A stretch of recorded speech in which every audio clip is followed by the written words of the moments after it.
Quality management. Quality management is about the process, technique to ensure the product services meet the customer satisfaction. We go back in time where total quality management starts. Submarines back for refueling were bringing news of missions accomplished, blows at Japan's all-important lines of supply. With the enemy losing an average of a ship a day, almost every... Walter Shewhart developed the statistical chart for quality control.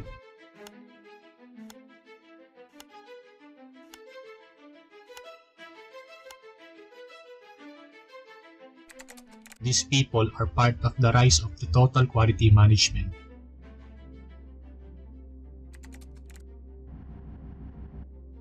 Our team conduct an interview at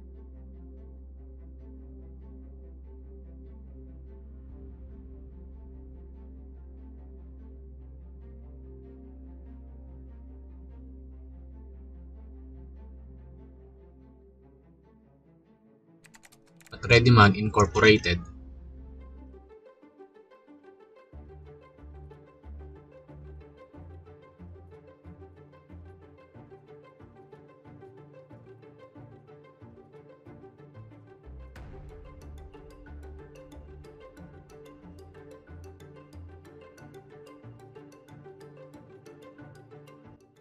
Hi, good afternoon. So, my name is April Joy Pamulagan and they are my classmates. We are from Marikina Polytechnic College anyway. And we are currently fourth year student, the IT or Bachelor in Industrial Technology major in electronics. So, today po, we are here to conduct an interview about total quality management. So, we are going to ask questions. Good afternoon sa inyo. My name is Jezreel Ailey Soriano, HR Assistant from Readyman. Tapos, siya naman si Lovely Nicole Icambillo, HR Assistant din dito sa Readyman. The first one po, this one is for effective leadership. In your opinion, what are the key qualities that make a leader effective and how do you embody these qualities in your leadership style? Sa akin, before, yung student pa lang ako, pag sinabing leader, para siya maging effective. Iba kasi opinion ko before as a student, kaya yung nag-work na. Yung nag-student pa lang ako, pag sinabing leader, sa akin dapat yung talino, yung strict, kayang i-leader yung iba. Pero ngayon, yung nag-work na ako, na-observe ko siya, dapat hindi matalino yung hindi ganun katalino. I mean nag-excel talaga. Ang effective leadership sa akin ngayon, yung kaya niyang i-handle yung mga subordinates niya. Tapos, kaya niyang makipag-communicate, kaya niyang sabihin yung mga feelings, o kaya niyang mag-utos nang hindi na-offend yung parang mga teamworks niya. Bakit? Kasi may mga leader na nagiging bossy pag mga ganun. Pero ngayon, pag nag-work ka na kasi as employee, pag naranasan mo na siya, nagkaroon ka ng leader na gano'n, parang yun yung mga nagiging way para hindi ka sumunod. Parang siyang nagiging reason mo bakit ka mag-leave sa company, hindi ka magiging employee na excited pumasok. Ganun lang siya. Kasi iba yung perception ng leader sa akin before sa kasama niya. Yun, since na-observe ko siya sa mga current supervisor namin, pag meron kaming mga taong hinahandle ngayon, parang ina-apply mo siya. Pag nag-uutos ka sa mga tao mo, kaya may mga bagong employee, kung ano yung pinapakita nila, ganun din yung gagawin. Ganun din naman yung para sa akin, iba yung feeling ng, iba yung perception ko before ng student na ako sa ngayon na nag-work na ako. And pansin ko lang din nung student kasi yung mga nagiging leader sa amin, yun nga matatalino, tas minsan gusto nila lagi silang perfect, gusto nila laging maayos yung magiging performance nila kasi masyado silang nag-aim ng mataas na grades, gusto nila perfect lagi.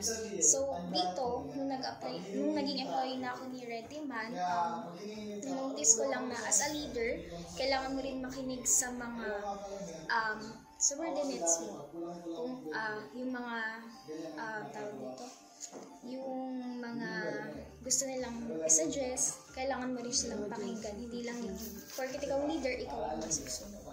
How do you set and communicate clear goals and expectations to your team members? Bigyan ko lang kayo ng perception kasi hindi pa naman namin na-try maging supervisor na directly nag-handle ng mga tao. Pero, pwede namin i-apply dito. Halimbawa kaming HR, diba? Then, meron kaming mga employees. Technically, kasi para ka naging leader. Pag may mga tao kang hinahandle, tinatanong dito kung paano mo communicate yung goals mo, expectation. Halimbawa, diba?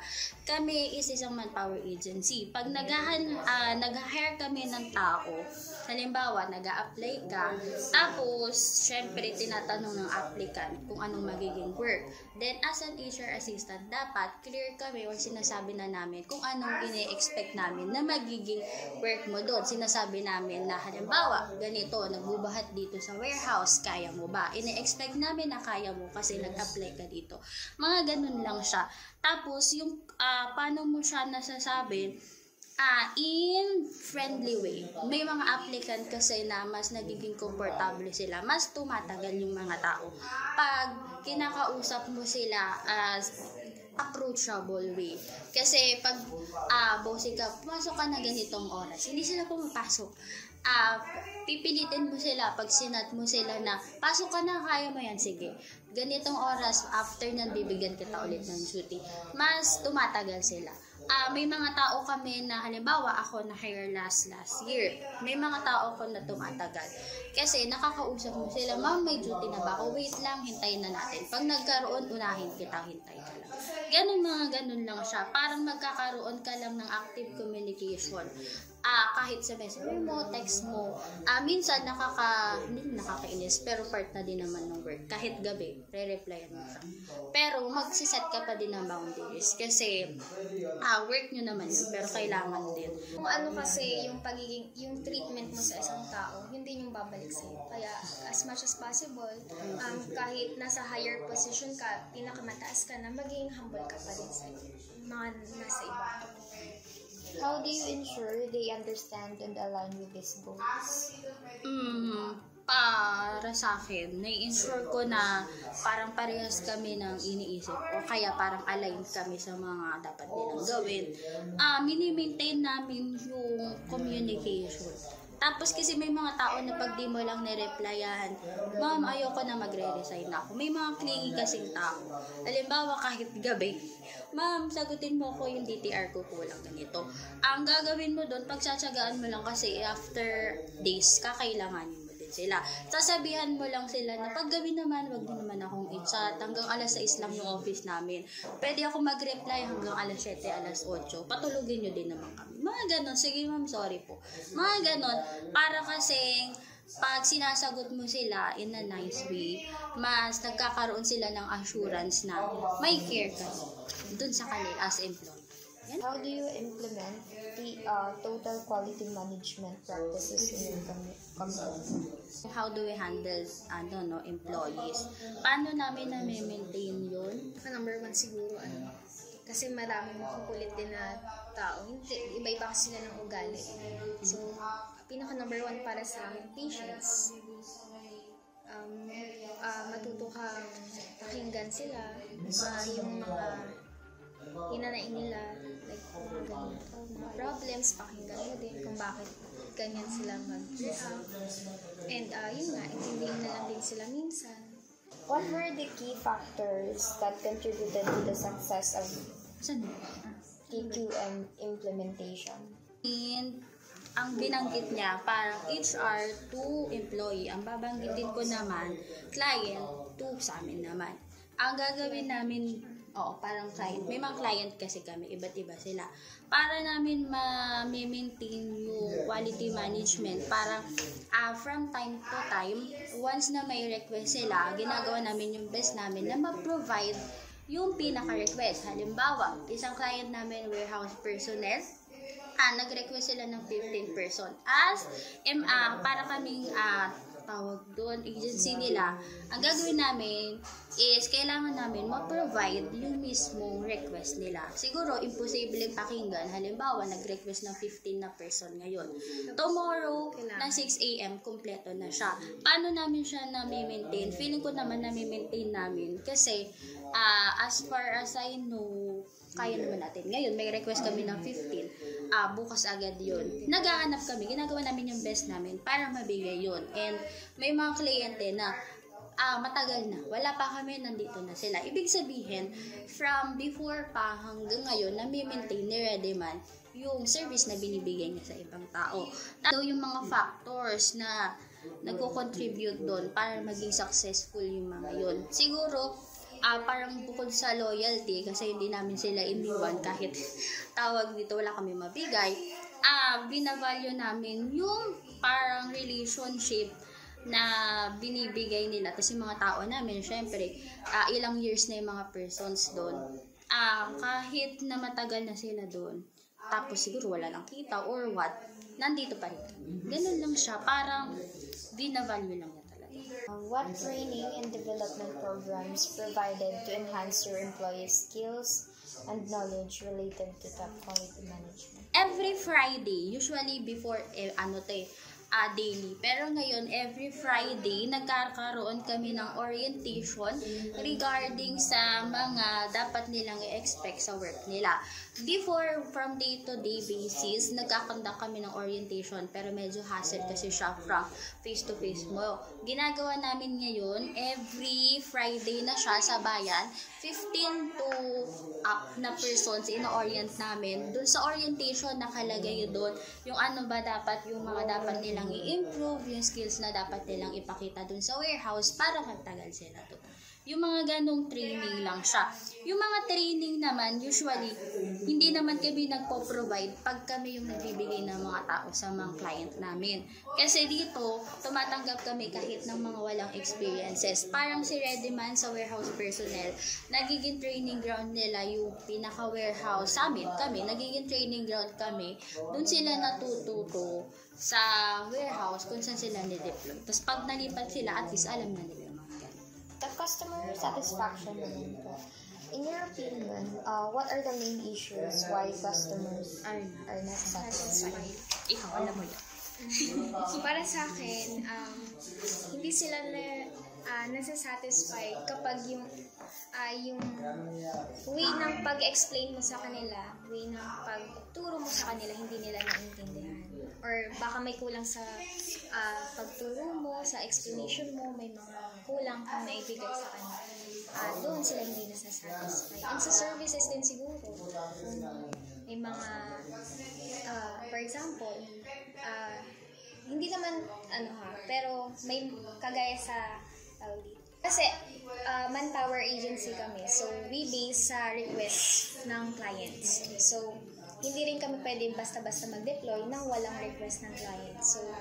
So kapag yung yung employee namin nagtatanong kung kailan po ba kami makakapag-start, ma'am, kailan po ba kami makakapag-duty, kailangan namin mag-response sa kanila. Kung hindi kami magre-response, sasabihin nila pinapabayaan nila kami, paano naman, sayang naman yung requirements, ganyan. So, dito, di sila nasasatisfy kapag yung ikaw mismo, hindi mo sila tinatrato ng maayos, hindi mo na-explain sa kanila bakit natatagalan tayo sa duty. Pero, hindi naman laging ganun. Kasi once naman na meron na tinatawagan naman namin sila, binibigyan naman sila ng pagdudutihan in case naman na may mga request sa mga client. Yun, parang ang conclusion, hindi sila satisfied pag wala silang duty. Kasi may mga tinatawag kami pooling personnels or on-call sila. Ito, sa warehouse, mag-duty sila for 15 days. After 15 days, nawawalan sila ng duty. Tapos, dun sila nangungulit. Parang yun yung pinaka nagiging dissatisfied yung mga tao namin sa amin. Pero, ang ginagawa naman ni Readyman para ma-solusyonan yun, may iba pa kaming client, ino-offeran sila. Halimbawa, nag-duty ka dito sa Libis. Then, nawalan kayo ng duty after 15 days. Ang ginagawa na di ba, ino-offeran siya sa ibang client, malapit ka ba dito, merong available dito, gusto mo. Kaya nakadepende pa din sa kanila kung gusto nila mag-work o hindi, kung malapit ba sila doon or hindi.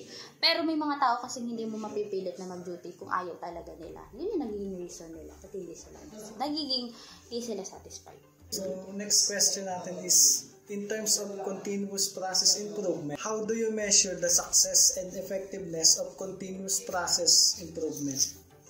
Hindi mo mamimeasure technically yung success. Kasi ang success, nakadepende na yun sa warehouse, sa ginagawa nila.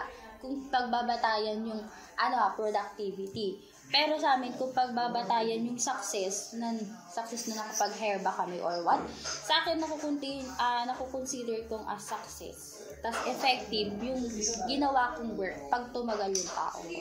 Yung parang length of service nga. Halimbawa, na-hire ko siya bago pa ako unang hire ko. Halimbawa, save kami ng date hard. Na-hire ko siya, newly hired din ako. Tapos ngayon, pagbalik niya, regular na siya. Parang naging success siya.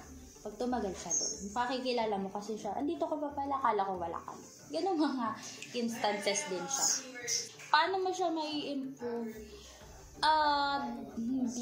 Depende.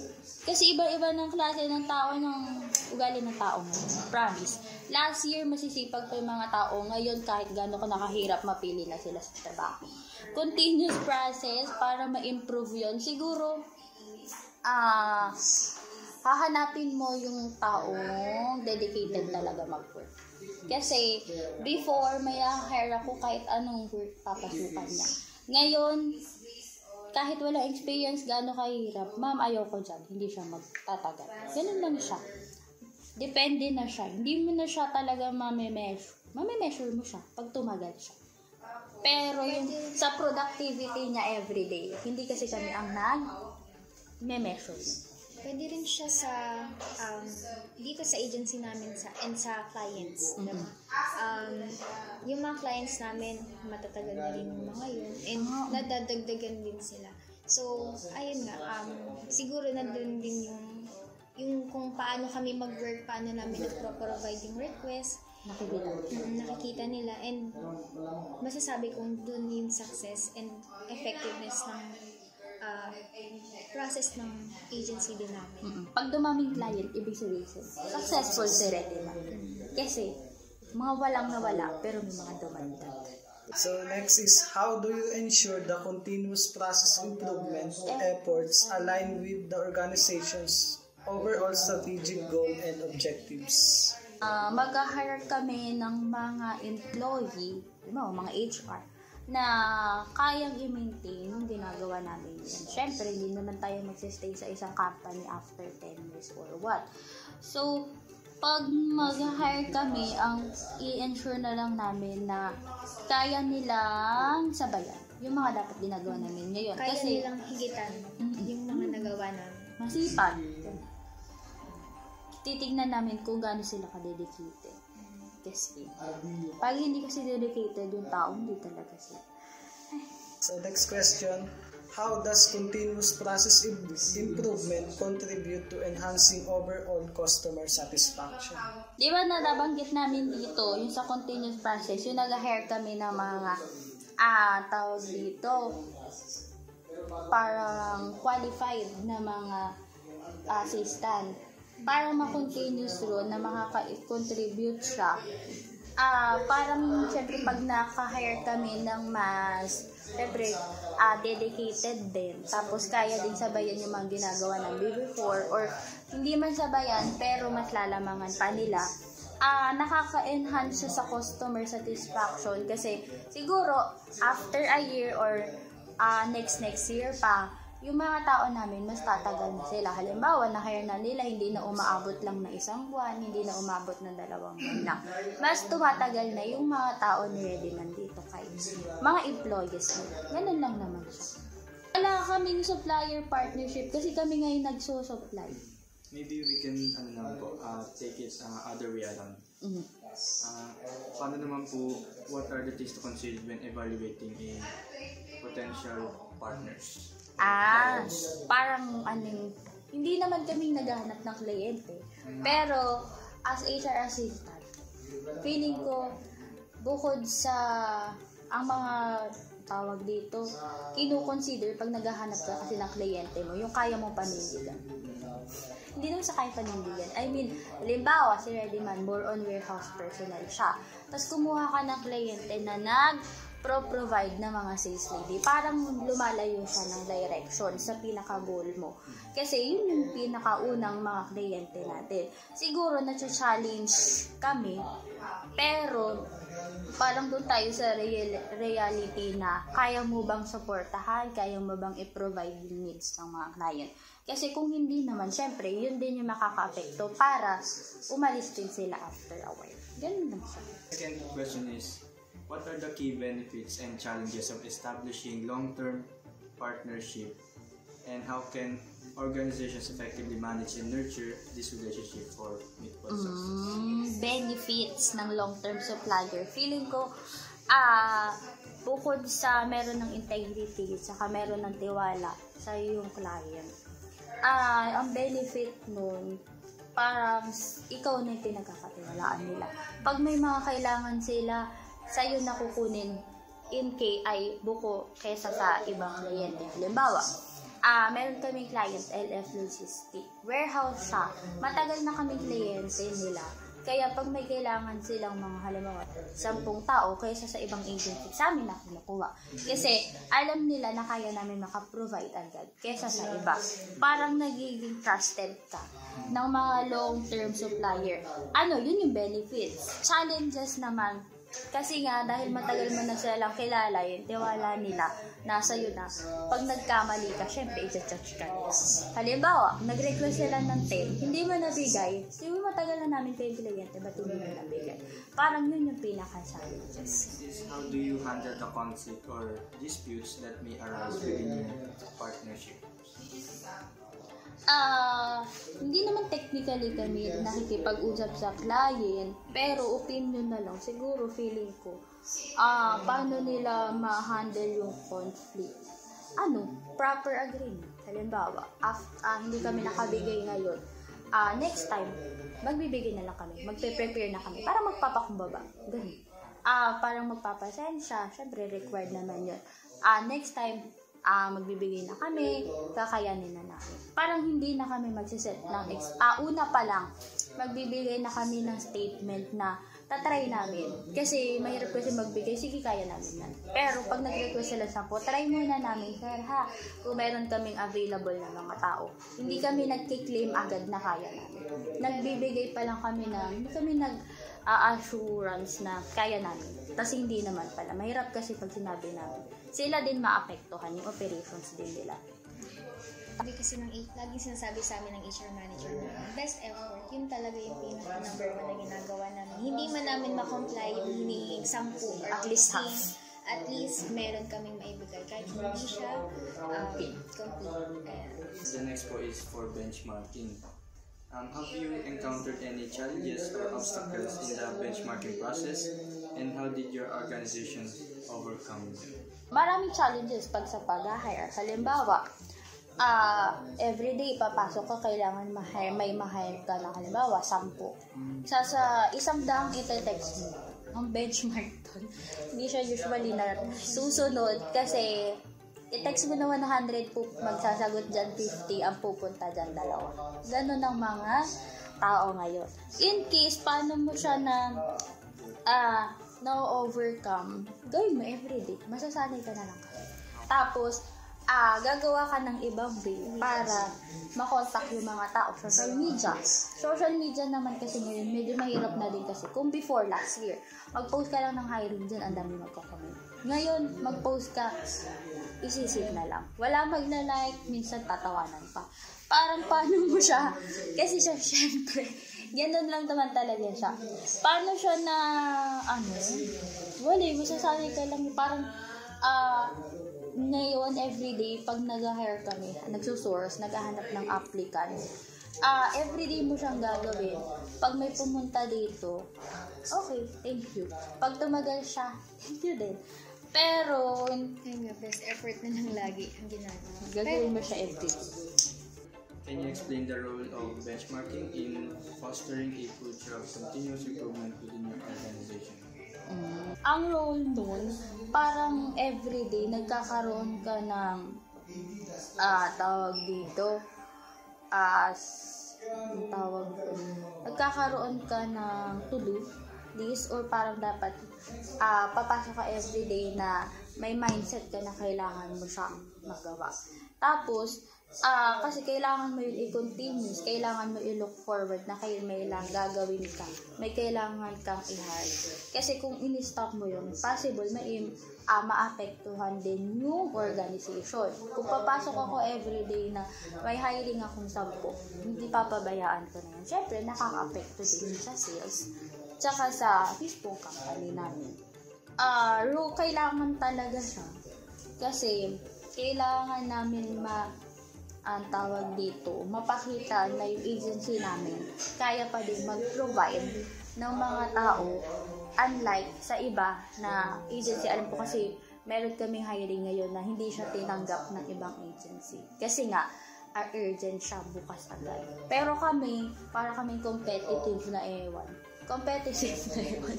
tawag dito, ginagawa namin yung best na magbigay pa rin ng tao kasi for the sake of, syempre, matagal na namin silang kliyente.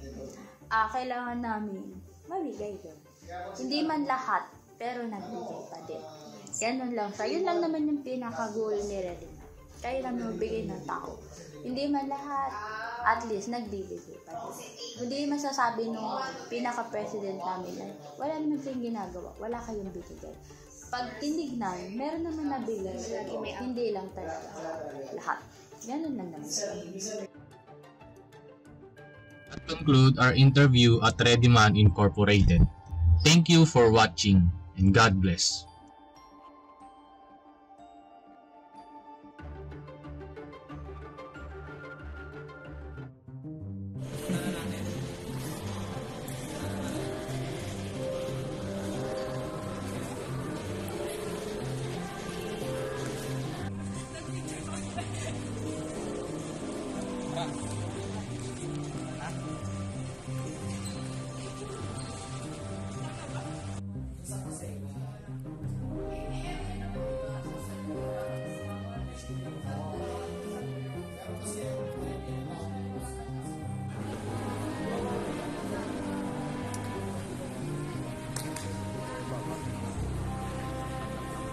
Kumanta dyan.